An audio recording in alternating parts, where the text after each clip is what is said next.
Screen Weens. A special episode where we cover the movies of Isabelle Huppert.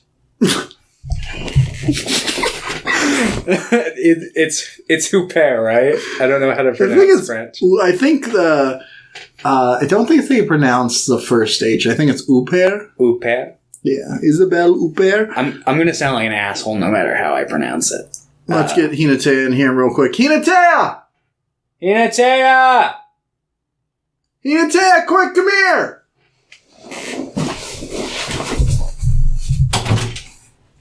Hinatea, how do we pronounce Isabelle Huppert's name? Isabelle Huppert. Can you come say it for the audience? Isabelle Bear? The bear? The bear? Don't worry, you're not on screen. Come in, you're not on screen. I pointed it this way. Isabelle Huppert. Huppert. Huppert. Hubert? Yeah, you don't pronounce the H. Why does the P's sound like B's? Huppert. Hubert? Okay, thank you. Resident expert in France. All things French. Except she hates French movies usually. Yeah. She watched White Material with me and she's like, this movie's so boring. Every time we watch a French movie, she's like, this is boring. Oh, man. Vagabond she hated. We got to do like a big like French New Wave section then, because then it'll She be liked The Piano Teacher when we watched it though. Yeah, because then it would be like, oh, this is boring, and why does it look like shit? Anyway, yeah. Like that? Welcome to episode 132 of Screen Weens. I'm London, that's Thomas. Hello. We talk about movies, our lives, the economy. Not really good. that one, not good, but That's all you need to know. it's not good, never is. And today we'll be talking about Isabelle Huppert. That sounds worse than just saying Isabella Huppert. Isabelle Huppert. We're going to be talking about her and 5 of her films. Mm-hmm. But first, as always, we're going to be talking about our week, other things we've watched, and just how horny we make each other. Yeah.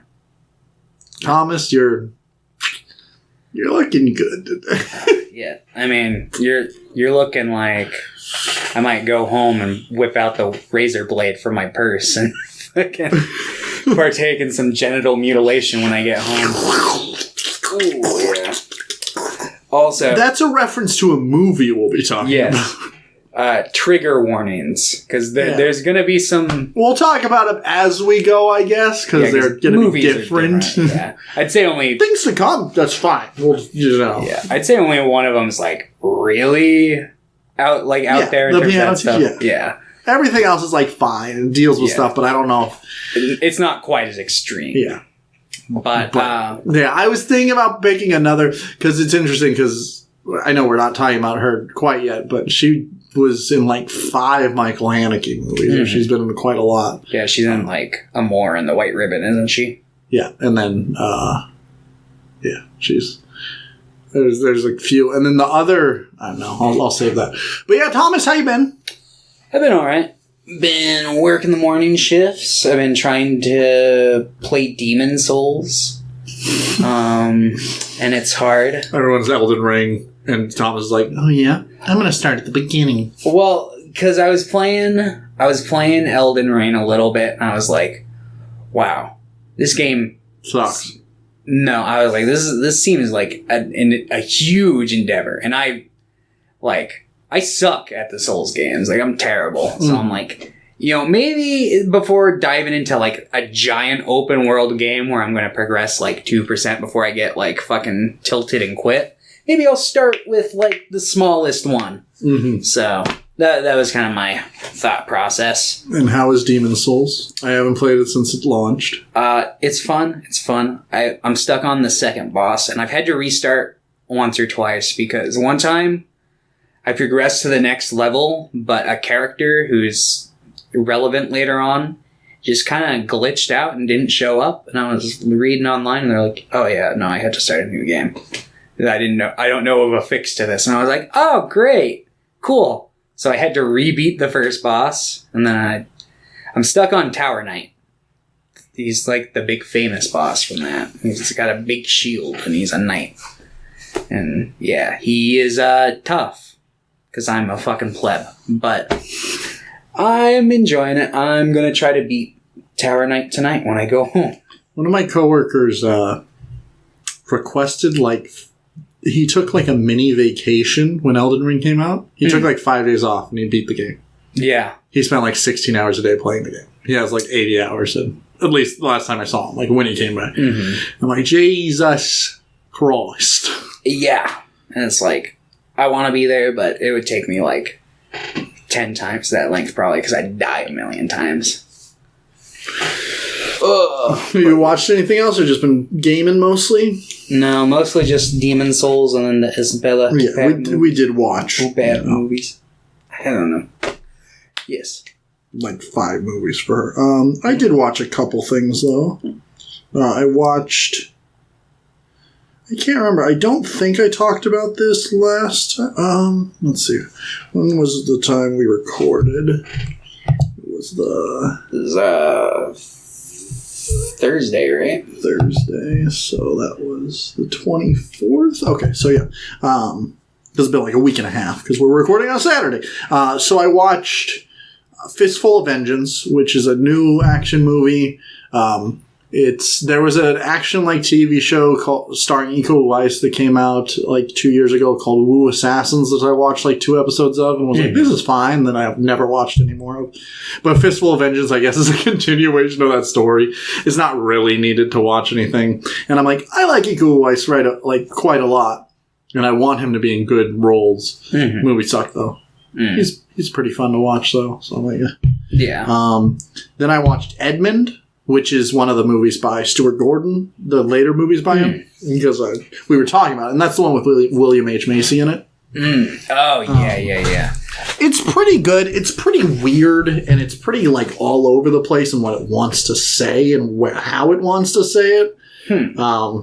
Overall, I enjoyed it, but it's a weird one. Yeah. It's not great. Speaking of Stuart Gordon, I got a YouTube notification from Full Moon Features, because I have notifications turned on for when they upload. And they're doing a re-release kind of thing for Reanimator that's got like a behind the scenes interview that looks like it's going to be lengthy, that has fucking Jeffrey Combs, Barbara, I'm blanking on her name. Oh, what was her? I want to say it has like a C. Yeah. Barbara Crampton? Crampton, yeah. Okay. That's right. And Charles Band. The man himself. Because Stuart Gordon's dead, so they had to get the producer. And, yeah.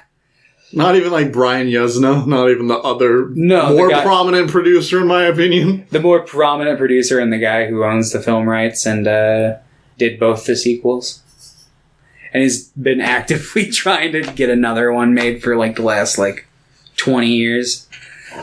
He should honestly just I don't know why he doesn't just go to Full Moon and be like, yeah, it'd be a low budget, but at least they'd probably be like, yeah, you can do whatever you want if you're giving us like an official Reanimator. Probably get Jeffrey Combs back. Probably. I know he's commented, he's like, I'd rather see a reboot. And they did just, because they did that From Beyond movie. The Resonator.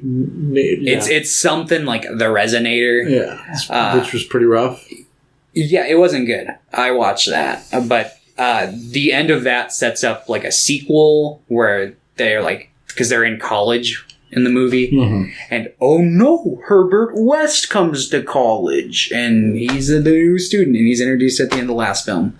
I don't know if it's out, but they've released trailers for like the next installment, which features Herbert West as a prominent character, and it's some actor doing like a Jeffrey Combs impression.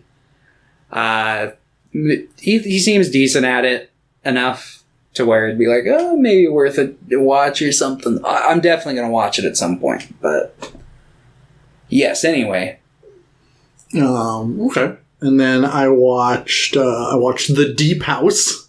The Deep House. Yeah, me, Pierre, and Joe were just like hanging out. I was drinking, and we were like, let's watch something. We were just scrolling through Paramount Plus because I'm like, this is probably where we can find some shit. Yeah. And there was The Deep House, which I had heard mixed things about, pretty bad things, but a couple of like my horror friends, they were like, no, it's good, but horror people are like, no, it's good on literally everything, even if it's just god awful. They can be. But yeah, it's about like a underwater haunted house, pretty much. Like a haunted house at the bottom of a lake. Ah. And this like vlogger guy is like, no, we're gonna go there. It'll get us millions of views. And I mean, like, I'd probably watch a haunted house video that's underwater. But it was not great. It wasn't the worst, though. Like, it has some interesting... It's all shot underwater. It all looks pretty interesting. But it's... Honestly, if they had just made it about them being trapped in the house and losing oxygen, I think it would have been good. But they made it haunted. And there are ghosts and shit, and it's pretty rough. We've got a couple underwater old towns around here. We could pick up some scuba gear and go make a haunted house movie.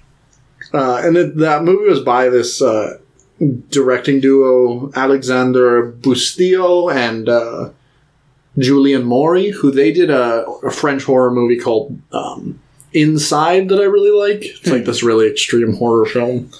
It's pretty fucking brutal. It's about like an intruder that's trying to steal like a pregnant woman's baby, pretty much. Oh. By like murdering her and ripping the baby out. I like that movie. They also did the Leatherface movie from 2017. I don't know if you watched that.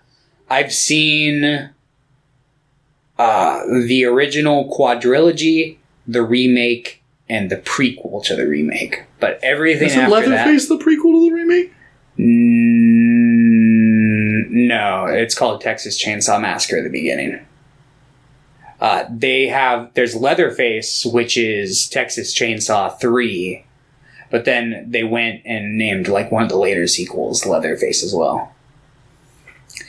Yeah, there's like the continuity to those movies is like getting to be just as bad as like fucking what's it called? Like Halloween is, where it's like, oh yeah, there's like 6 different timelines now.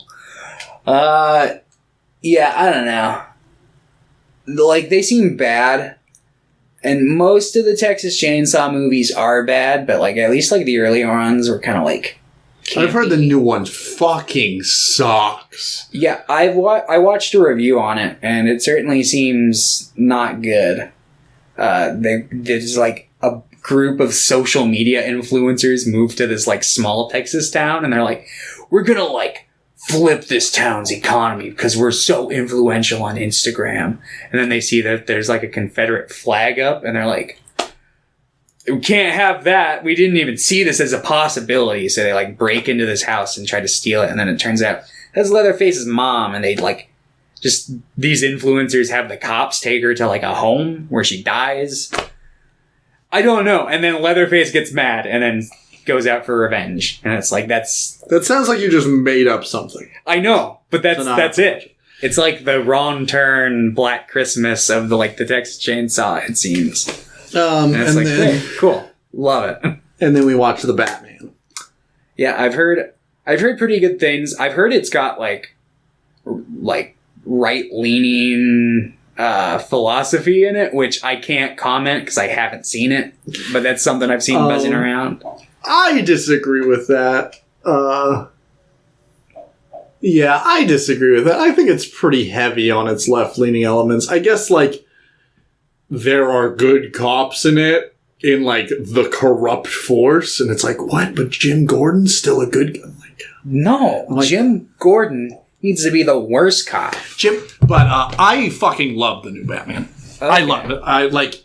It's already the super high up in my superhero ranking list. Like, it's number 3. Oh, okay. Like, I loved it. It's my favorite Batman film, like, by far. Pretty much everyone in it is my favorite casting of, like, anyone in it. Jeffrey Wright as Gordon is so fucking good. And Colin Farrell as the Penguin, mind-blowing.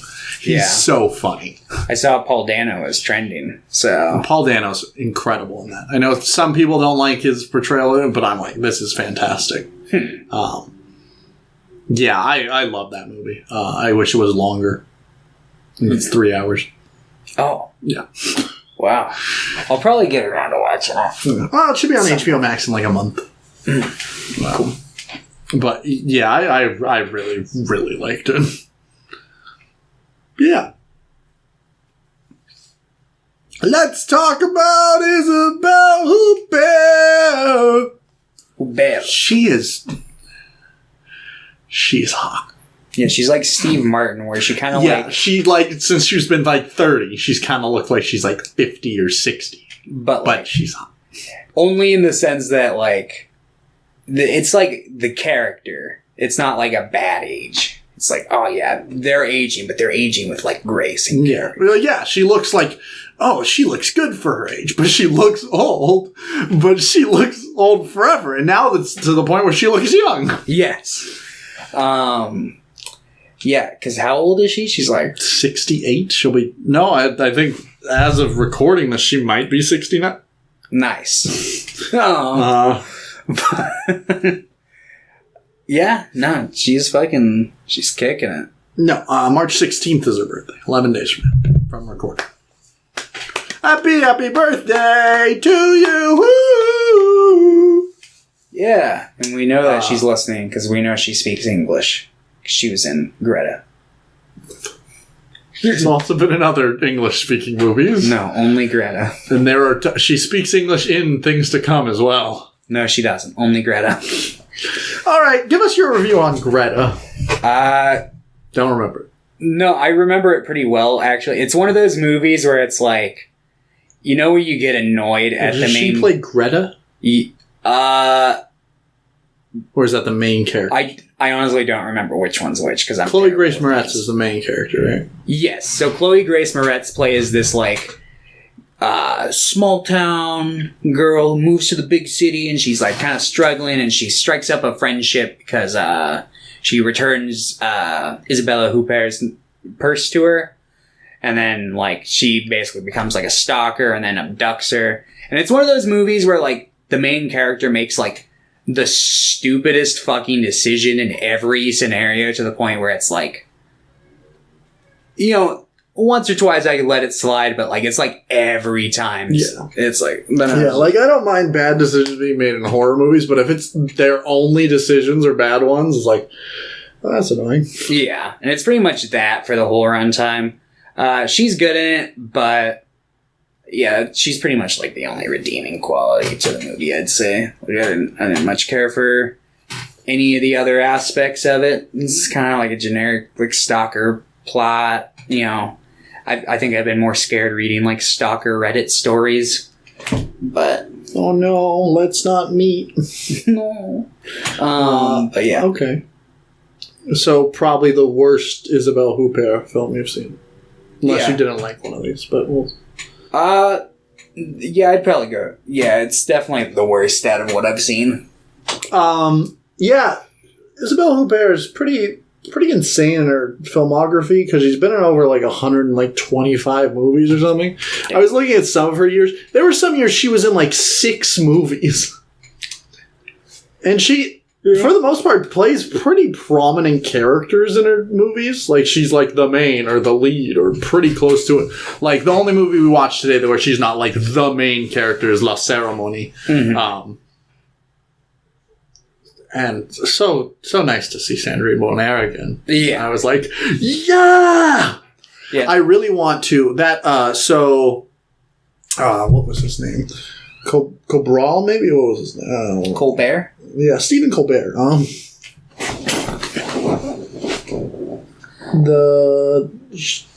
Claude Chabrol. He was a director, and he made like 7 movies with Isabelle Huppert in them. He made La Ceremonie, he made Story of Women, and he did a bunch of others. But he also did, I'm pretty sure he's the one that did, unless I'm now lying, I might be lying, I'm lying, just kidding. He did a bunch of movies I want to see. But Sandrine Bonnaire is in a movie she's in a duology that tells the story of Joan of Arc. That I really want to see, because apparently it's really good. And both of the movies are like 3 hours long. Oh. This does sound pretty good. We need more movies that are like 8 hours. I agree. But yeah. Freaking, you'll want to whip out the bio. Yeah.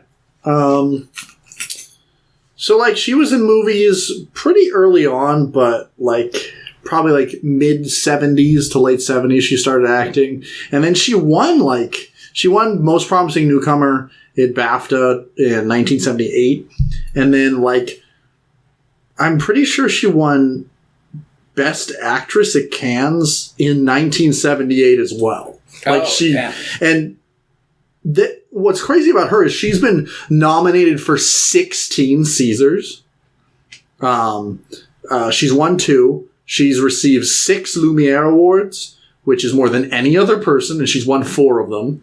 Oh, wow. And everybody that knows her, they're like, just like, yeah, that's like the best actress of all time. New York Times named her the second on its list of greatest actors of the 21st century. And I'm like, I think she's incredible. But a lot of the time she just isn't really known in America. Like, a lot of her French films stay in France. Elle was one that kind of got her more critical acclaim, which was in 2016. And that's probably just because Paul Verhoeven, RoboCop man, Hollow Man, he's the one that directed that one. And that's the only one me and Hinata had seen besides Piano Teacher outside of that. I like that she keeps crossing over with, like, these 90s, 80s, like, action stars. Because, fucking, what's his name? Christopher Lambert. Yeah, I was telling Hinata, I'm like, I think secretly we're just running a Christopher Lambert podcast now. Yeah, he keeps popping up. We watch him in fucking Fortress, and then he shows up in Ghost Rider 2, and now this. I'm like, maybe we have to watch Highlander. Yeah. We probably will at some point. I have not seen it. I've heard it's rough. I've seen bits and pieces of, like, the first one, but yeah, I've heard the second one's funny. I've heard nothing about the third and beyond, though. Didn't they make, like, 4 of them?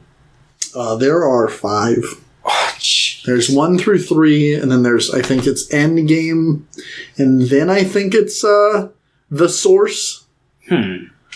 But I'm pretty sure The Source is, like, completely disconnected from, like, all of them. You know, for a franchise where there can be only one, it seems like there sure are a lot of sequels. Bazingo. He made a funny... And he's in Fortress 2. Yeah, he is, which I still need to watch. But, yeah. So I guess... and then, yeah, she's just working. She doesn't seem like she's really slowing down either. Like, let's see. I bet she was in 4 movies last year. Oh, that's so funny. In 2016, she was in Things to Come and Elle, that other movie I was talking about. Yeah, let's look at her filmography real quick. Well, what's also with that amount of things, she's worked with, like, every prominent fucking French director in, like, the world, probably. Has she made a film with Agnes Varda? That's a combo I really want to see if it ever did happen. But I don't know, actually. It'd be kind of sad if it never happened. Even if it was just Agnes Varda going like, all right, I'm making a film about Isabelle Huppert. Just I'm going to hang out with her and catch it on camera. Yeah, I don't think she did. Oh, man.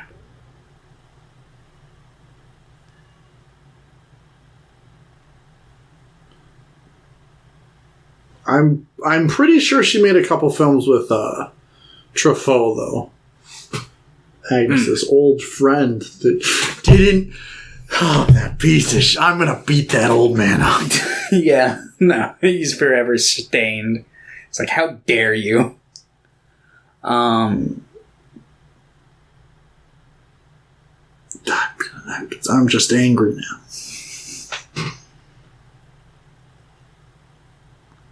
But yeah.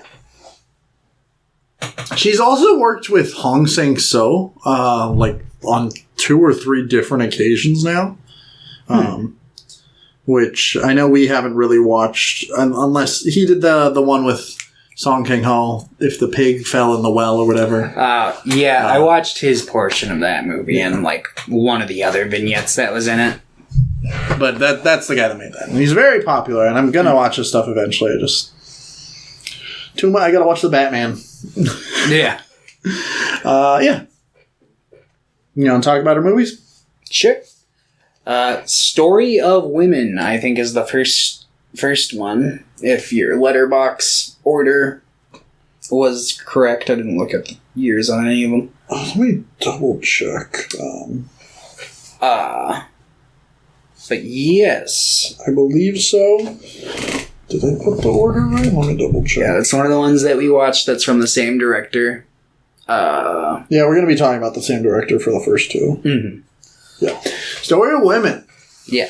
This is a movie based on a true story, following one of the last women who was ever executed via guillotine. They were just going to one of the last women. One of the last women ever.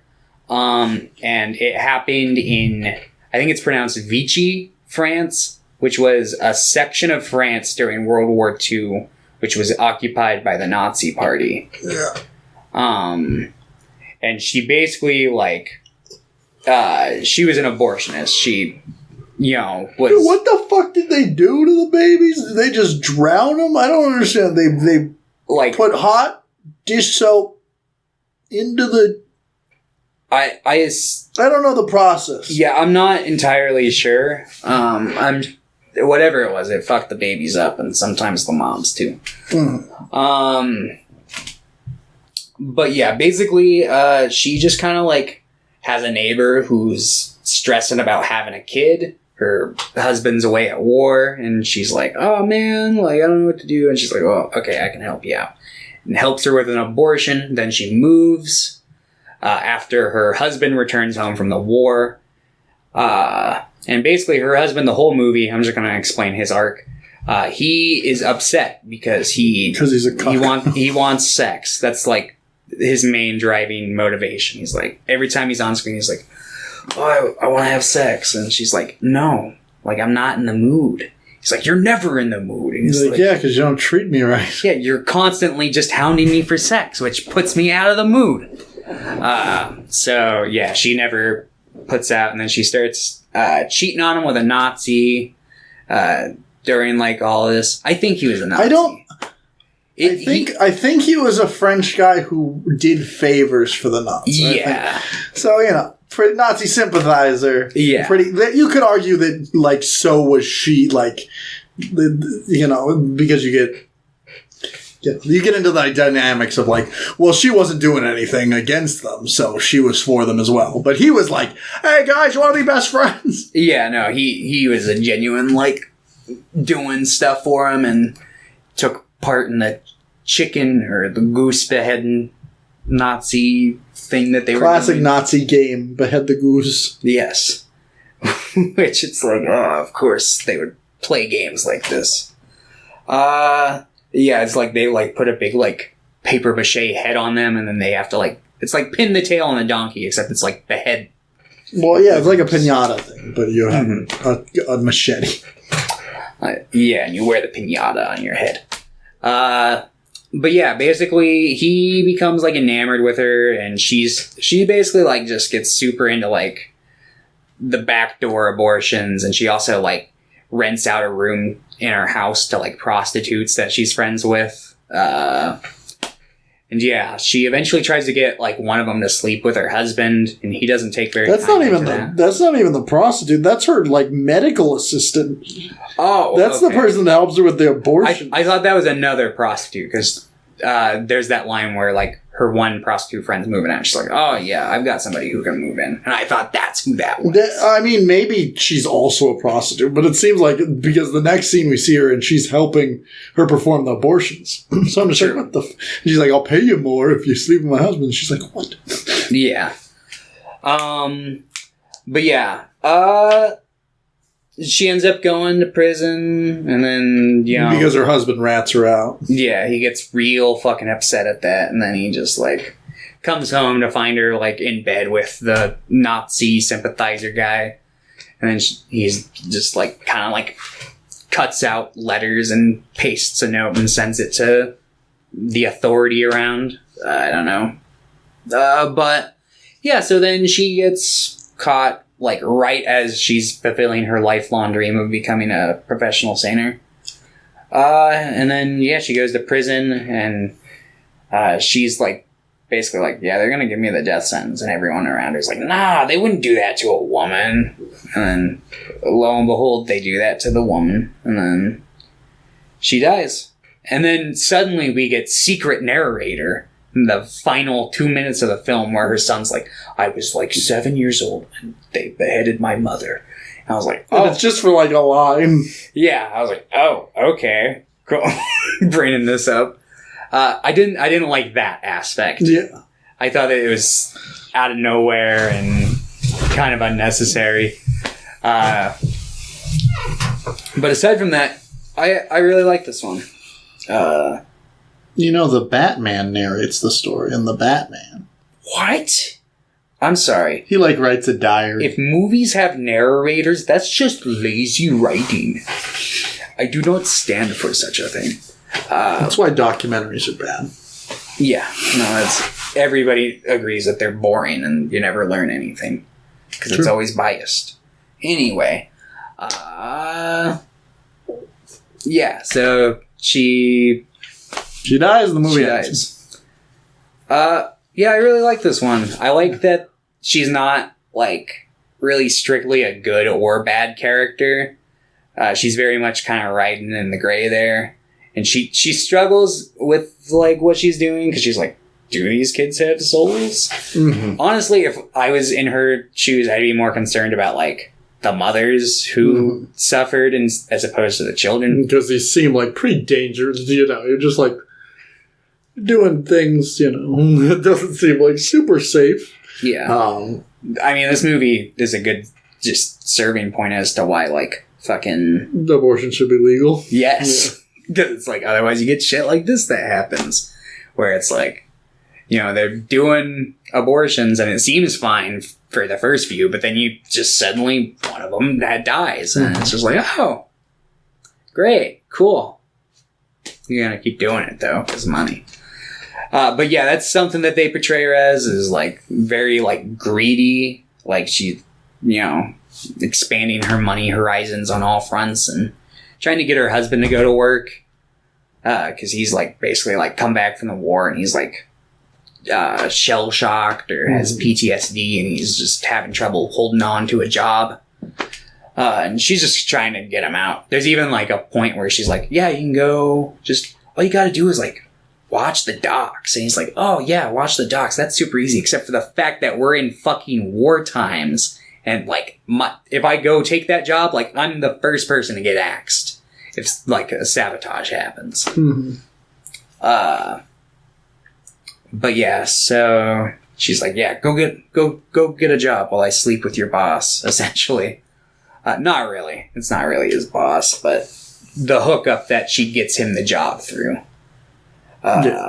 Is the one she's hooking up. Mm-hmm. And it's like, yeah, I definitely view her relationship as, like, I get it, because it's, like, World War II era, and you can't just really get divorced back then. Mm-hmm. But also, it's like, I do and I don't feel bad for the husband. Ultimately, I don't, because, like, he turns her in, and he's a piece of shit who just views her as an object for sex. But, like, at the same time, it's like, she should have just, like, I guess, yeah, it's not as simple as divorcing him back then, but, like, yeah, they should have not been together. Yeah. It's just like, god damn. No, I definitely like that she isn't necessarily a good person, but she's doing some good things, just for the wrong reasons. I like the way that she interacts with her children, in the way that, like, she's just kind of a bitch to her son a lot of the time. Yeah. And he's constantly, like, wanting for her affection, and she will, like, only occasionally give it, because I'm guessing he reminds her of his father. Probably. But their daughter, she's a perfect angel, baby. Moosh. It's Moosh and Pierrot?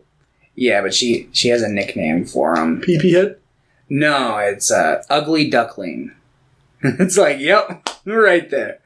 But yeah, throughout a lot of the movie, there's like plausible deniability with that because it's like it could just be that he's like the older of the two, so she knows it's like, oh yeah, you can handle, you know, not being at my like constant attention. But he does start lashing out. Like, there's a scene particularly later that doesn't involve the mother, but it gets the same point across where like their mother is gone. This is when she's in prison. And, like, Moosh is crying, and her dad, like, comes in and takes her out of the room, and then he just starts banging his head against the wall, because it's like, not getting the affection or attention he needs. But yeah. Fucking... I really like the segment where she's, like, in prison, and she has that, like, one prison mate who's, like, pretty cool, and, like, gives her that, like, what is it, like a coin or something? Yeah. I thought that was nice. A nice sentiment. Because it's like, you can tell, like, just based off of her, like, physical reaction. It's like, why are you giving this to me? Like, it's literally pointless. But it's just, like, a comfort thing for her. But yeah. Fucking... Yeah, I like this movie. Yeah. I really like the... she has a Jewish friend at the beginning that's, like, sent away by the Nazis back to Germany. And it's really scary because she's like, no, she'll be back. But then as the movie progresses, she just kind of forgets about her because the money's too good. So she starts working with people associated with Nazis and stuff. And it's just like sad.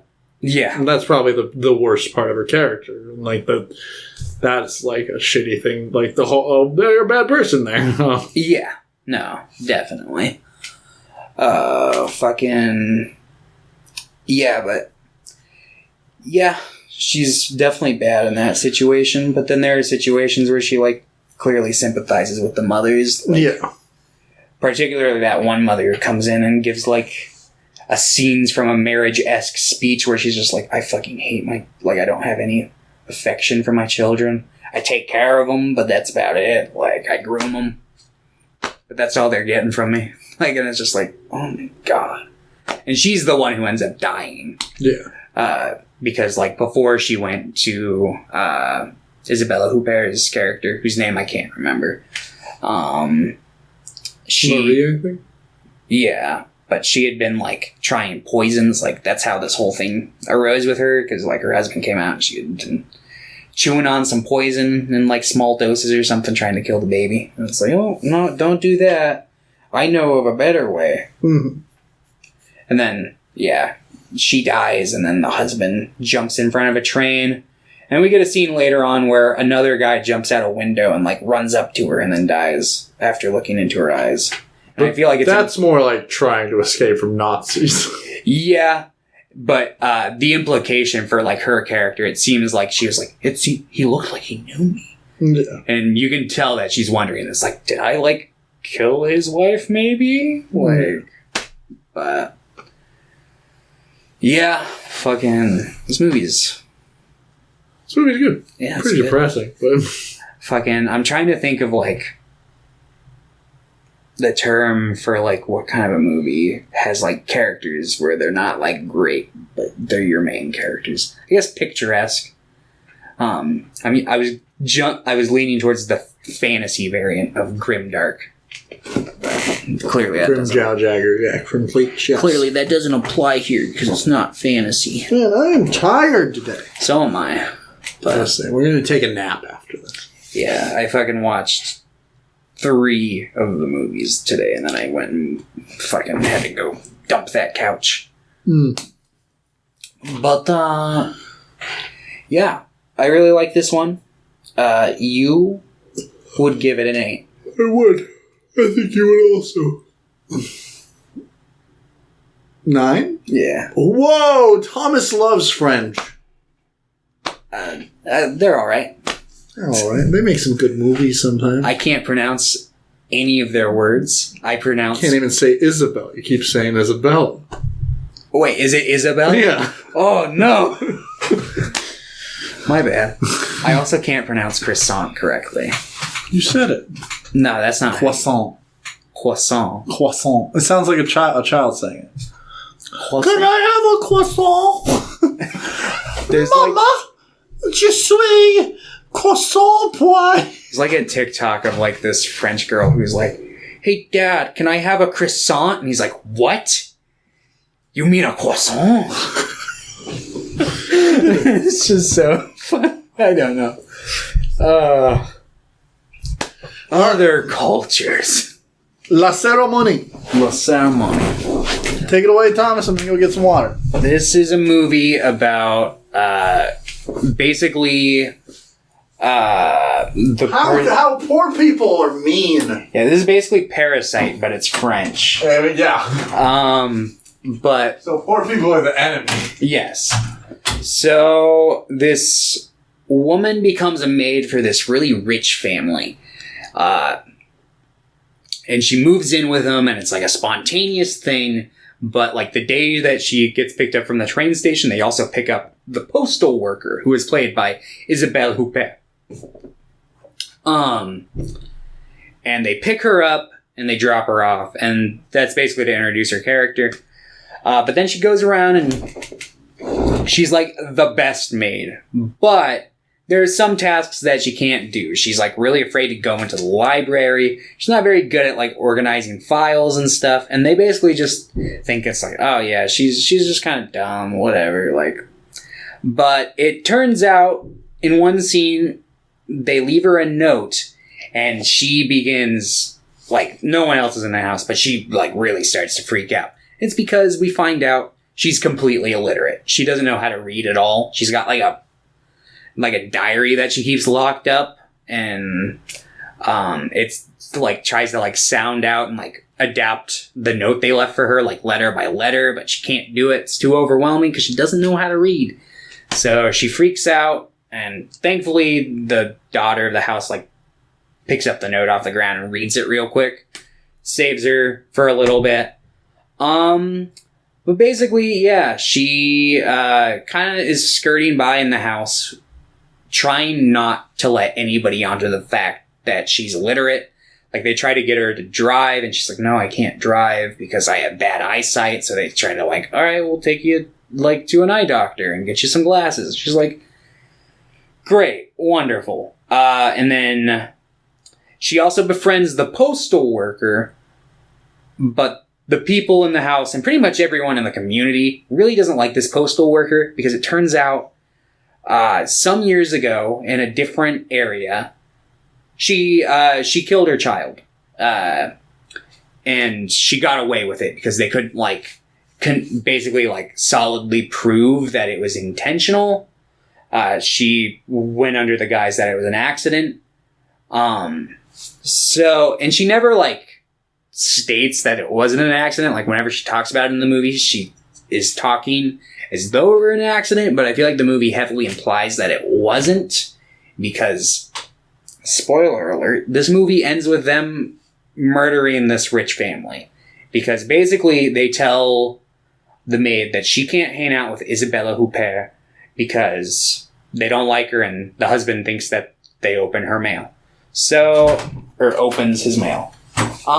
So yeah, they're basically like, you can't hang out with her in the house anymore, which kind of leads to like a rebellious phase where she starts hanging out with her more. And then the daughter comes home one day and the maid spies on her and finds out that, she's secretly pregnant and keeping it from the parents. And she also at this same time finds out, oh no, she's illiterate. So what does she do? She blackmails her. The maid is like, if you tell anybody that I'm illiterate, I'm going to tell your parents that you're fucking pregnant. And immediately she's like, I'm telling my parents. Yeah, well, fuck you. I'm going to tell my parents. So she does, and then they're basically like, all right, yeah, you're fired. It sucks that you felt like you needed to keep that from us. But yeah, no, like we won't accept blackmail. So you can stay here for a week, but you got to go. So yeah, then one night her and Isabelle Huppert hang out, and then they... Did it again? Isabelle Huppert! God damn it. And then they hang out, and then they're like, what if we just, like, took the guns off the wall and murdered this family? And they do. And then Isabelle Huppert goes outside and is like, because they're going to lean into the probable deniability thing. And then, but oh no, the church guy who I didn't mention, but they volunteered for a church and then they like kind of made asses of themselves and then got kicked out. But he hits her with his car and then at the end he's like, I didn't see her. She was just in the middle of the road with all the lights off. And they're like, well, we can't convict you because we can't prove that it was murder. The irony. And then, they just, the main character, the maid, just kind of walks away while the audio of the murder repeats. And, that's the end of the movie. I like this one a fair bit. Yeah, I really like this one. Definitely, has some of those same themes of Parasite. But it's funny because, Parasite flies over people's heads. I feel like this would fly over people's heads even more because they really go into, smaller microaggressions against, the poor people in this movie. Mm-hmm. I could see people watching this movie why are they being mean to the rich people? They're just trying to come down off their throne and help the poor peasants. Yeah, because, it's done subtly enough in this movie with the microaggressions to where, a lot of people will view it as unjustifiable, which, certainly is probably. I don't think you should kill people for microaggressions in most situations. But, if you're rich, are you a person? I think that's the question we have to ask here. But, yes. What's it called? Yeah, but obviously in terms of, the narrative and what it's trying to say, it makes sense. No more Mr. Nice Poor People. Yeah, because they're constantly just either saying things that are belittling to her, or just saying things behind her back, or treating her like she's dumb. And she's illiterate, but she's obviously pretty smart. She does everything really well. Mm-hmm. And it's one of those things where it's even if she's illiterate or even if she's dumb, she's not a lesser human being. And it's but they kind of. Not that they really get a chance to treat her that way once they find out she's illiterate, because they fire her for the blackmail. But you could certainly see this family doing that had they known she was. Well, and he said something he goes up and he's like, "Yeah, it's a shame you're illiterate, and I guess it's not all your fault." And it's what? Yeah, in a way, I almost feel sorry for you. It's Jesus, and that's the whole thing. Is this years and years. And it's not just these microaggressions from them. It's, every employer she's had in the past and every person she's encountered that was more well off. I also forgot to mention, she also got away. Yeah, she gets away. She supposedly gets away with it in the end. Mm-hmm. Well, her last people that she worked for died in a fire. And it was kind of suspicious, but we can't prove anything. Which is a big bonding thing for her and Isabelle Huppert's character. But yes. I like this one quite a bit. Yeah, I think I like it probably about the same as the Story of Women. Isabelle Huppert is really good in this, and Sandrine Bonnaire is really good in this. And there's also the subtext of lesbianism in this movie. They never kiss on the lips, but they're pretty affectionate with each other, and it's pretty obvious that they're into each other.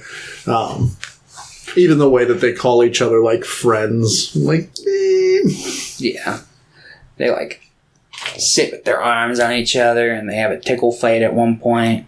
So, but this one's pretty good. I don't know how I feel about the ending. I get it. It's the irony, but it's the ending of her dying or the ending of them killing them? The ending of her dying. Oh, yeah. Yeah, that specific moment, I'm yeah. But I do like them killing them. Yeah. No, I felt like that was very appropriate for the film. But yes, you would give this one an 8. I would. I think you'd be at a 7 for this one. Right? Mm-hmm. I do think it's funny that there's a moment in the last, 10 seconds or 20 seconds of this movie that we're both like, what? And the last movie. Both the movies are like, what is that? And that's, the main problem I have with both movies. I'm like, what? French people, they can never stick the landing with their movies. No, I'm just kidding. Clearly Agnes Varda can. That's true. She can do no wrong. Mm-hmm. Especially now. Anyway, the next one I believe is The Piano Teacher, which was the last one I watched. Okay. So she teaches a nice young boy how to play the piano. The end. Yeah, that's all there is. So this is the Michael Haneke movie we watched. And for those who don't know, Michael Haneke is a sick fuck. Is a man who needs to go to a therapist, but instead he uses the world as his therapist. Yeah. He's like, I'll just, whatever I'm dealing with, I'll just put it in my movie. And that'll be my coping mechanism. But yeah, this is a movie about a real awful piano teacher. She's pretty good at playing the piano. No, she's good at playing the piano, but she's an awful person. Like that anime we watched, Terror and Renaissance. Is that the name of it? Resonance? The Terror of the Renaissance. I mean, what's the difference? The Terror and Resonance. The main... one of the main characters of that has, the obsessive mother. And we get that in this, too. Except, in my opinion, it was done much better here. That's because I think this movie's good. Yes. Terror and Resonance has completely left my mind. Yeah. That, literally, if not for the similarity between those, two plot threads, I probably would have never thought of that anime again. I actually struggled. I was like... Yeah, you said Terror and Renaissance. Because, last night I was thinking about it, or this morning I was thinking about it. I was like, we just watched something that had this in it. What was it? And I had to think about it for a minute. But, yeah, she, comes home one night and her mom's, at the door waiting. She, tears up her dress and they get into, this, match where, Isabelle Huppert just kind of, hits her and then feels bad about it afterwards, and it's they're both just why do you do this to me? And it's just God, this movie's gonna be depressing. Yeah. And it is. So yeah, she's kind of just a bitter, lonely person who lives with her mom. She's a masochist for sure, but she also has sadistic tendencies that she puts because she's kind of controlling of her students. Mm-hmm. She's she gets really into niche specifics with the music. There's one line in particular that kind of cracks me up where she's you went hard and soft when you needed to go and uses just some more artsy terms for hard and soft, where it's just thinking about it, I'm just how the fuck, what's the difference? But, yeah, so she's kind of just not good. She's no Jack Black in School of Rock. She's not going to motivate more of these kids. J.K. Simmons and Whiplash. Yes. They're very similar characters. Well, J.K. Simmons never tries to fuck his student, though. Well, that we know of. Yeah, he might have. Especially after that final performance, he would have... the second the movie cuts to black, he probably just, whipped his dick out and was all right, you've earned this Here's one. A different type of whiplash. Oh, jeez. But... Oh, man, now I want to rewatch Whiplash. Not very good. I disagree. I really like Whiplash. Nobody agrees with me. I've seen a lot of people shit talk Whiplash. There's a crowd for all. But, yeah, so basically there's this one guy who, observes her performing live for, a private home, what's the term? Recital? Yeah. Concerto. And he basically is wow, she's hot. I get it. Yeah, and then he goes up and he's like, yeah, I'm kind of a music prodigy, but this isn't even, like, my main hobby. But then, like, because he's so into Isabelle Huppert, he's like, all right, I'm gonna, like, get into this music school and, like, I'm gonna have her teach me. So he does, he goes in and he basically, like, impresses all of her, like, peers, and then... She's like, why is he here? Like, yeah. What's the point? I can't teach him shit. If anything, he's gonna take, like, an opportunity from a student who desperately wants and needs this. But everyone's like, well, he's great and we think you should teach him. And she's like, all right, well, I guess I don't disagree inherently, so yeah, I'll teach him. And then, like, the first time they practice, he's basically just like, all right, yeah, I'm madly in love with you. You wanna fuck? And she's like, no. And then basically she kind of gets, like, guilt tripped by this mom because, like, her student's, like, not very good at the piano, but it's, like, all she has. It's, like, she doesn't have very many friends. Her mom constantly puts her down and says she's ugly. And her piano talent is all she has. And according to Isabelle Huppert, she's not very good at it. And a lot of other characters, too. But, yeah, she's just, like, super nervous and anxious about it. So Isabelle's like, breaks a glass and then puts it all into her coat pocket so that she fucks up her hands. Well, she does that because she sees her talking to the dude. Oh, was that what? Yeah, no, she. I didn't realize. No, I didn't she make that immediately. connection. Yeah, no, she. I figured. She's like she talks to him, and then he's in love with her, and she's thinks she's hot, and then they're talking. She's like, I don't like that, so she immediately breaks the glass. I didn't make that connection. I figured she was just doing it because she's like, man, this student just really is bad. And I just really don't want to deal with her anymore. No. But yeah, I guess that makes a little more sense. But yeah, so yeah, basically, like, he goes up and kind of, like, is just showing her, or, like, kind of being, like, a moral support while she's playing the piano during her rehearsal, which is she's super nervous and late for.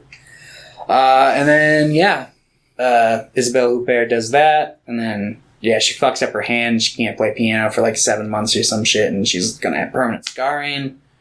Great times. But immediately after that happens, like, literally, like, just, like, freaked out, like, she's like, all right, I gotta go to the bathroom, and the boy follows her. And then, they proceed in some, like, major fucking teasing. Because she basically, like, starts to, like, suck him off, and then she, like, leaves him right on the edge, and then he gets real upset about that. He's not a fan of that kind of foreplay. And he's like, oh, you can't do this to me. And she's like, yeah, I can, and if you fucking complain about it, I'm never gonna do this again. And then she's like, I'm gonna write you a letter full of shit that I want to do, and we're gonna do that. And he's like, I don't like reading, but okay. And then, yeah, basically, like, I don't know. She they fucking have this back and forth tug of war where she's kind of, like, in control and, like, taking the reins and kind of, like, leading him along. And then finally he comes over to her place one night and she's like, did you read my letter? Because, like, obviously some of this was in her letter. He's like, no, I didn't read your letter yet. I just want to fuck. And she's like, all right, come in, read my letter. And then he reads it, and she's basically just, like, super masochistic. She basically just wants to be his, like, fuck slave. Yeah, exactly. Sex slave. And wants to be beaten. And he's basically just like, yeah, this is fucked up. I'm not this is not my kink. He is a little bit of a baby. That's all I'll say. Yeah. Well, it's pretty funny because, like, here goes London. Being involved in the kink sphere of the universe, most of the stuff in that letter is pretty, like, minor shit. But to, like, just he's pretty inexperienced at this point. He's young to just, like, put this on and be like, hey, here's all the things I want. It's pretty intense. Yeah. And not a great thing. Not a great approach. Yeah. She's pretty bad at all her approaches, though, because she's extremely sexually repressed because of her mother. And just like, you know, she's devoted her entire life to piano. Yeah, she goes to like stag theaters and sniffs used fucking tissue paper from the trash. That's pretty hot. That scene actually made me gag. I was like, I'm not a fan of this. Just because I saw the guy who had just walked out. And I was well, no, that's the point. You want him to be. The nastier, the better. I get it. I get it to a certain degree. It did not do it for me. I was like, this ain't it, Chief. Fucking yeah. She also fucking takes a razor blade to her fucking vagina in one scene. I think at one point she's just trying to shave her vagina, and then she's just like, what if I just cut it? See, that's what I thought she was doing at first, but then I saw all that blood and I was like, oh no. And then later stuff from the movie I was like, no, it seems like a mutilation thing. But yeah, so her and the student, like, basically, like, he's super freaked out, but then she goes to see him, and the dynamic is completely flipped. Now he's, like, kind of an abusive asshole who's basically just like, oh, you disgust me. Oh, and then, like, she goes to his hockey game, and then they, like, try to fuck in the back room, and she throws up, and that pisses him off, and he, like, starts, like, insulting her, and she leaves. And then he comes back later that night, super upset about that. And here is the scene. It's not good. He basically comes in, locks her mother in the other room, then proceeds to beat and sexually assault her. And yeah, it's not a pretty scene. It is not my favorite scene, I will say that. And yeah, it's just one of those scenes that goes on. It's pretty long. He's just like yelling at her the whole time. He's like, why aren't you giving me anything to work with here? She's like dead fishing him. And yeah, it's just not a good time. And then the next morning she's got a recital. I also forgot to mention the scene where she sexually assaults her mother. Yes. Yeah. That is a scene that happens.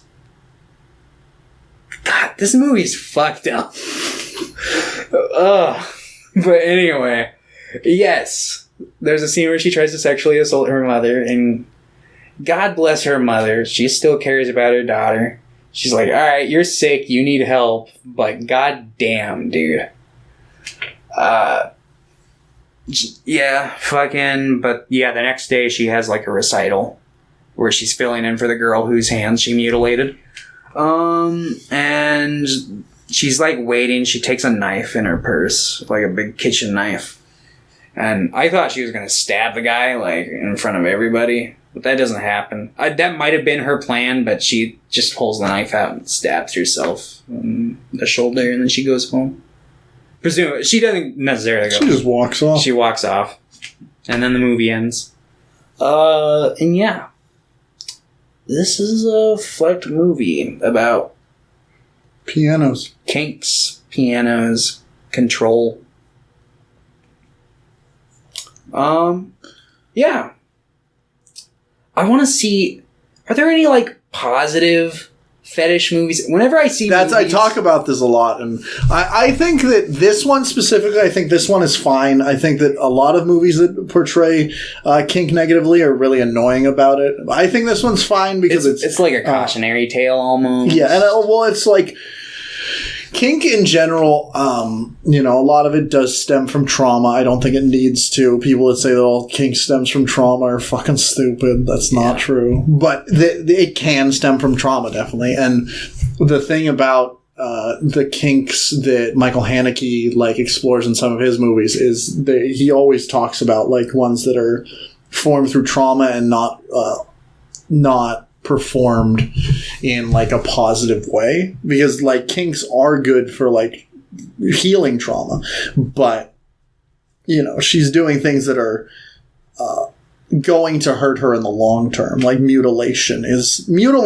a pretty bad kink for the most part, because you're just legitimate. It's just self-harm. Mm-hmm.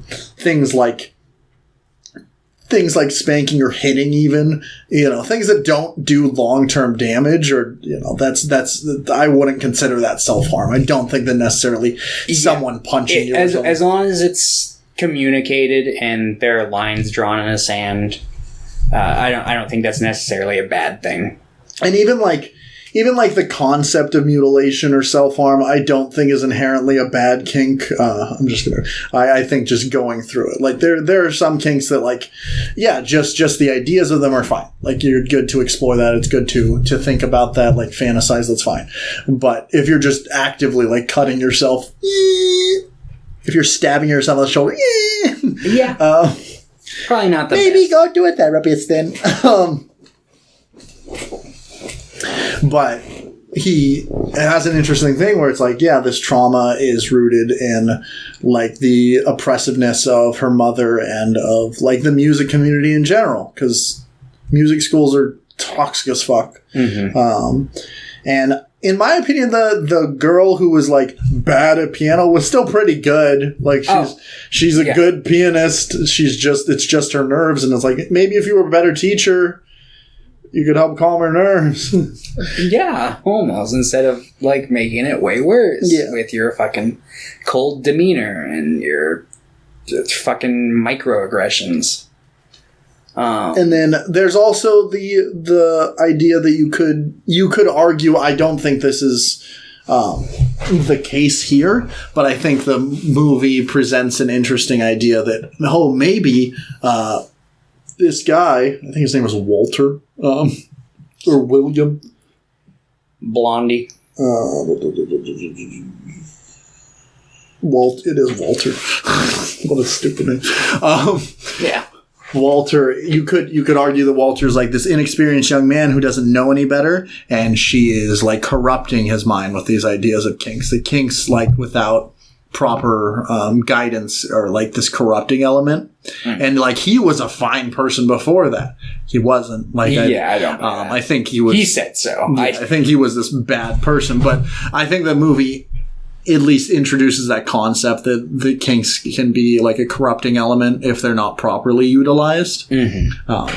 And I get it. I don't mind. And, demonizing kinks is not a great thing for movies to do. But I think Michael Haneke does it in a way that's more nuanced. And being like, this is specifically if you're not handling things correctly. Because I don't think anything, like, that she says in the letter are necessarily like bad things, but it's like, this is something that you should not be doing with someone that you just met, and not someone that's so much younger than you. Because there's, like, this power dynamic, because how old is he supposed to be? Like 24 or something? Yeah, they say he's older than, like, her other students, but he's clearly, like, still very, very young. Yeah.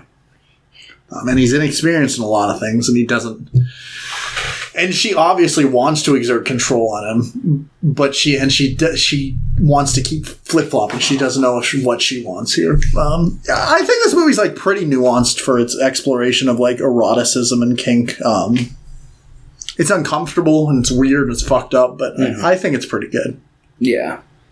I think Michael Haneke makes good movies. He does. Out of the few I've seen. Like, compared to, like, my go-to example is, like, Lars von Trier, who I'm not a big fan of. I really like Michael Haneke, because I'd have to probably, like, refresh myself on Lars von Trier movies in order to, like, properly articulate it, but I don't know. I find that Michael Haneke's got a lot more to say, whereas I feel like Lars von Trier is more into, like, just kind of the pure shock value of stuff a lot of the time, which I'm not. If it's gratuitous, I'm not a big fan. I like there to be a solid foundation or reasoning behind a lot of, like, appalling stuff that you're going to show. That's fair. But yes, I don't really have a whole lot more to say on the piano teacher. The piano man. The piano man. Yeah, I think you would give this one. I think this one's a hard one. An 8? Yeah. Okay. I think you'd give this one a 9. I'm also on the 8 boat, I believe. Okay. I think some of the beginning is a little... I think it drags a little in the beginning. I think it's concepts. It takes a little bit to kind of form. Yeah. And that was my issue. One of my issues when I first watched the movie. I'm like, yeah, it just takes a little bit to get going, and not in like a interesting like setup way. It's just like I don't. Yeah, I'd probably say that's probably a common reoccurring theme with like a lot of his movies, because Funny Games is like kind of the same way. You got like 15 minutes of just this boring fucking rich white family just, oh yeah, we're back home. Oh yeah, look at our giant house. Look at our neighbors on the boat. Look at us, we're rich. And then finally you get to the point where they comment out, hey, you got any eggs? You got any eggs? I Michael Haneke. I love and I hate Funny Games. I think Funny Games is fantastic. Yeah, it's a fantastic movie, but it's one that I can't watch a whole lot because it's obviously fucking hardcore. Yeah. We should do a Funny Games versus Funny Games episode eventually. Yeah, I've only seen the newer one, the English remake. I think. Do you remember the song with the duck that goes up to the lemonade stand? He's like, "Yeah, any grapes?" I think Michael Haneke should adapt that. It's kind of like Funny Games. Got any eggs? Got any eggs? Got any grapes? It's the same guy too. Yeah. All right, let's talk about white material. They are so mean to the white people in this movie. It is so sad. So, in an unnamed African country, a francophone country, which means they speak French. They speak French there. There's a civil war raging, but this well-off white woman does not want to leave, and it's Isabelle Huppert. And this is another one where she's the villain of this movie. She's a bad person in this movie. Pretty much that whole white family is bad. And it's not necessarily like the direct action she does, but just her like blatant ignorance and like inability to learn that, puts her family in danger, and also is just like endangers other like poor black people in this movie. Yeah. And I think what's really interesting about this movie is it's pretty short. It's an hour and 40 minutes. And this is by Claire Denis, who I've been meaning to watch more of her movies. She did High Life with Robert Pattinson from a couple of years ago. And I wanted to watch that movie. I just never got around to it. But now I watched this movie and I liked it enough, so I'm probably going to watch more of her stuff. But the movie basic premise is she doesn't want to sell her house. The French government is leaving because there's a giant civil war, and they're like, "Get out now!" And she's like, "No." Yeah. And she doesn't want to give all the workers, like the poor workers that work on her farm, are like, "No, we're leaving. We don't want to die." And she's like, "What, you cowards? We're safe here." And then she hires more people. They come in. She's secretly harboring one of the rebel leaders, pretty much, who's like related to someone she knows or something. So she's like, that's fine. He can just stay in our storeroom. And then eventually they find out, they go there, they kill everyone there. All these rebels who mostly are children. So they just murder these children. And then the movie kind of ends. Everyone in her family's dead. She kills her grandfather-in-law, her ex-husband's father, so I guess her father-in-law. My bad. Her son had just been burnt to death by the soldiers, and her ex-husband had been killed, probably for the money he had. And the movie ends, and she's alone. Yeah. But what's really interesting about this movie is there's this giant civil war raging, but it's all in the backdrop. Like, you don't really see a lot of it. You mostly just see her story. Yeah. She's like, everybody's overreacting. And I think that's one of the main things to take away from this movie is, like, this story should not be hers. She should not be there. That's not a story that we should be telling. We should be, like, the light should be on this civil war. It should be on the events there. But she's, by being there, by not leaving, by taking up the place in the first place, she's taking away these voices kind of thing. Yeah. And there's a line that gets expressed later on where she's talking with one of her workers. They're basically both just like, yeah, like, it's fucked. And she's like, you aren't leaving? He's like, nah, I'm too old to start over. And she's like, yeah, same. And he's like, yeah, not same. Not same. And he's like, you could go back to France and be fine. She's like, yeah, but I'd be bored. I wouldn't have much to do there. And then he expresses, he's like, no, you just like, because you're basically in control of this. Like, in terms of like over here, you have everything. And it's just like, you don't want that taken away from you. And that's why, like, she's like sticking to her gun so hard. And it's just like, but the jury's out. Fucking everywhere else around is fucking going to war. And it's like, she can't just fucking will it away. Just going, not happening. It's not COVID. You can't do that. I'm just kidding. But yeah. Fucking... Yeah, I like this one enough. I think it's definitely slow-paced. I get Hinata being like, this is fucking boring. I didn't find it boring, but I do think it's slower. I actually think we could have used less shots of, because there are scenes where it jumps to like the army and the stuff, and I don't think those are needed. I think it expresses that backdrop like being erased. This like erasure of like the actual important events by her story. I think it dilutes that message by having those scenes. So I think like having this movie be like an hour and 10 minutes and just only scenes with her, only scenes where she's like completely oblivious or completely ignoring the problem would be better. I could see that. But as is, I still liked the movie quite a bit.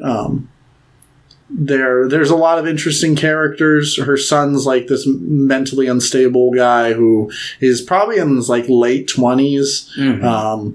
And he just kind of wanders through life, is pretty privileged.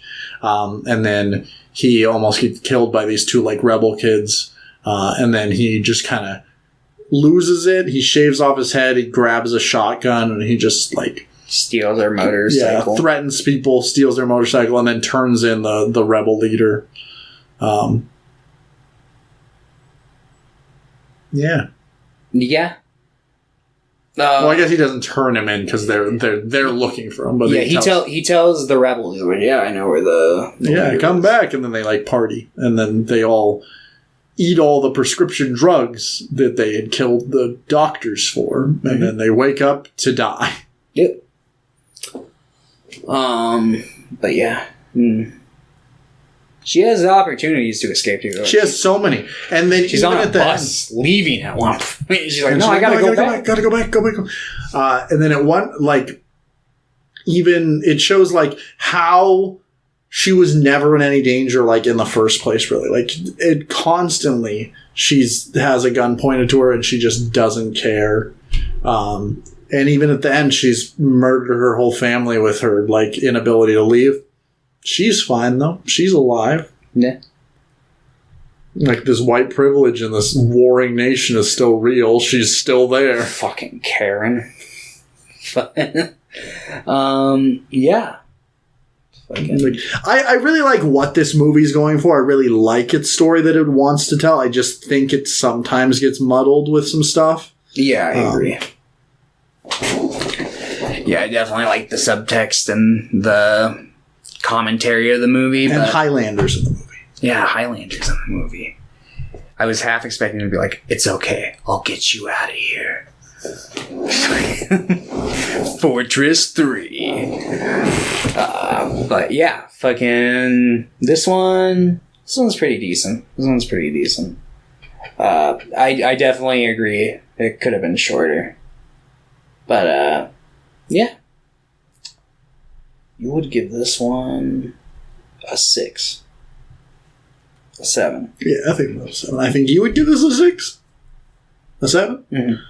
Man, you love the French. I don't dislike them, so... I'm going to make t-shirts that say that. Thomas Griffin. I don't dislike them. And that's like a baguette. Yeah. I can't pronounce croissant correctly. Crescent. Croissant. All right, let's talk about the last movie we're talking about today. This is from 2016. This is Things to Come. It's the first one I watched. I watched it like probably close to a week ago now. So I'm like, what happened to this movie? This one out of all of them is probably the one that stuck the least because it's not really a whole lot going on in it. Not okay, Thomas. Sure, women's stories don't matter. No, this one, like compared to the other ones, is definitely more slice of life and meandering. Yeah. There's quite a couple scenes in here where I was like, this is pretty scenes from a marriage. Yeah, like where it's pretty close. Like obviously, that's not the crux of the film, but like he comes home and. It's like, yeah, I've been seeing somebody. I'm going to move in with them. And it's just like, you fucking Johan. That wouldn't surprise me, though, because the director, Mia Hansen-Løve, she made the movie, I think it was last year, called Bergman Island, which is like, I've heard that movie's really good, but it seems like she really liked Bergman. So that's like fair. I don't blame her. But yeah, this is a movie about a philosophy teacher who has to philosophize her life. Yeah. The second week in a row where we're watching a movie about a philosophy teacher. Losing Ground. Fuck did we watch last week? Oh, yeah. Yeah, she's a philosophy teacher and she's got 2 kids and a husband. And then she's also got like this student who's like basically like a golden student from like the past, and it seems like she's kind of got a crush on him, but she's married to her husband and she doesn't know that he's been in a long-term affair. But yeah, he ends up basically like he goes to lunch with like his daughter, and she's like, yeah, by the way, me and the brother, we know about, like, your affair. And we think you need to pick a side. So he's like, okay. And he picks, obviously to leave. So he leaves, they divorce, and then she goes up and, like, spends some time at her old student's farmland. She's also got an obsessive mother in this one, much like the piano teacher. Her mother like suffers from like anxiety issues and is like constantly like calling her and stuff. Because apparently her parents like abandoned her a lot, and she has this feeling of abandonment. So she's like, "No, my child must be near me all the time." Mm-hmm. And they end up putting her into a home where she refuses to eat, and then falls over and dies. Yep. And so she gets stuck with her fat cat, who is not Garfield. Pretty cute cat though. Yeah, I like the cat. I love cats. And yeah, he goes up to this farm that he stays at with a bunch of his like pretentious friends where they discuss philosophy and they're going to write books that change the world. I'm not a big fan of his character. I like what his character, like, I think his character is kind of annoying, but yeah. But I'm like, I see... In terms of the meta, I think he's fine. In terms of, like, him as, like, a person... I get it. There's a point in my life where I was not as bad as that, but, I was like, yeah, we need to change things. But, this nice juxtaposition against her character who is, like, given up on, like, changing the status quo is really interesting. Because she's, like... Especially at this point in her life, because at this point she's just dealing with so many things. The death of her mother, the death of her relationship, the death of her book. Like, there's just the death of everything around her. Mm-hmm. Because I can't help but feel like, she's thinking, this is because, I didn't do anything to change the world. I didn't. I was too complacent, and everything was ruined because of that. Mm. So, I think that the use of his character in the movie is really effective. But yeah, his character as a character is pretty annoying. Yeah. But yeah. He's kind of hot, though, so it's fine. Disagree. But, he's fine. I was joking. Yeah, he's no Isabelle Huppert. No, he is not. But yeah, so she goes up and visits him, and then she kind of like... I don't know, she has a big talk because she basically discusses their fundamental disagreement. Because he's more into, like, anarchism and... Yeah, they live on an anarchist commune. Yeah. And she's more like, complacent with her thinking. Yeah. She's like, yeah. And she basically, like, sees that he's in a relationship, and then she's like, oh. And she cries, and she's like, I gotta leave tomorrow. I've got a leaky house. Well, that's also right after he, like, just was like, you're stupid and ugly, and you're dumb, and you should have never stopped fighting for what you believe in. Yes. So she's like, where? Bye. And then we hard cut to a year later, and she goes back to the farm, and she leaves the cat, and she goes home to her family, where her daughter has had a daughter, or a son. I don't know. She had a baby. His son. And it's like, look, he looks like his grandpa. And she's like, oh, I'm so sorry. Yeah. She's just like, oh, he's ugly. No, he doesn't. How dare they say such a thing about you? You look more like your fucking beautiful... immortal vampire grandmother. But yeah. The movie ends on Christmas. The ex-husband comes in and he's kind of like... He tries to get invited and she's like, okay, bye. Yeah. It's so funny. This scene's so funny. She's like, okay, bye. Yeah, I think you should go. He's like, man, I wish I wasn't spending Christmas alone. She's like, yeah, it must suck. Yeah. Bye. She spends Christmas with her family. And, minus him. Yeah. All was well. Enough. All was well enough. But yeah, this one's alright. I like this one a decent amount. I think that there are... Like, this isn't necessarily one that's going to be long-lasting in my memory. But as I'm watching it, same thing. I like the themes of it. I like what it's going for. Mm-hmm. I like it as I'm watching it. That's like enough for me. I felt very much the same way. And there are some interesting ideas about philosophy and like what we do with philosophy and how our interpretations of the world dictate how we feel about that philosophy. She talks about how she was a communist a few times, mm-hmm. and she's like, "But I went there, and it removed the fantasy element from my mind." And that same kind of thing happens to her just from living like these views that she had been holding for so long are then lost because everything around her falls apart. Mm-hmm. And she talks about she's too old to be a radical. And there's a woman that's like, what does that mean? Why? Like, why?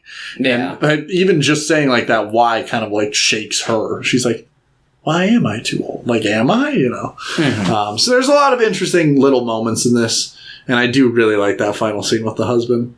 So I like this movie a lot. No, I enjoyed it a fair bit. But yeah, you would give this one a 7. I would. 7?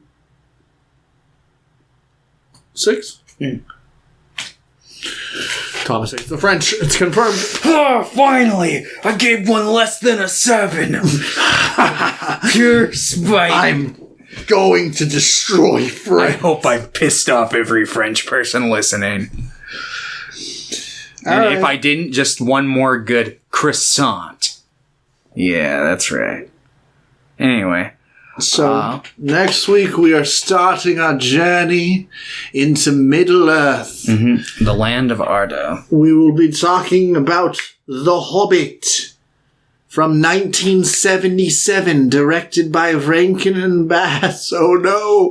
War flashbacks. Oh no! We will then be talking about The Lord of the Rings from 1978, directed by Ralph Bakshi. Mm-hmm. That movie's 2 hours and 10 minutes. Yeah, they're covering 2 books in one movie. Then we will be watching The Return of the King, once again by Rankin and Bass, from the year 1980. Yes. Yeah, and then the week after we'll talk about the Lord of the Rings trilogy by the good director. Peter Jackson. Peter. Yeah, so thanks everybody for watching. We salute you. If you liked it, tell your grandma, tell your postman, Tell the president. And another kiss from Thomas. All right, bye.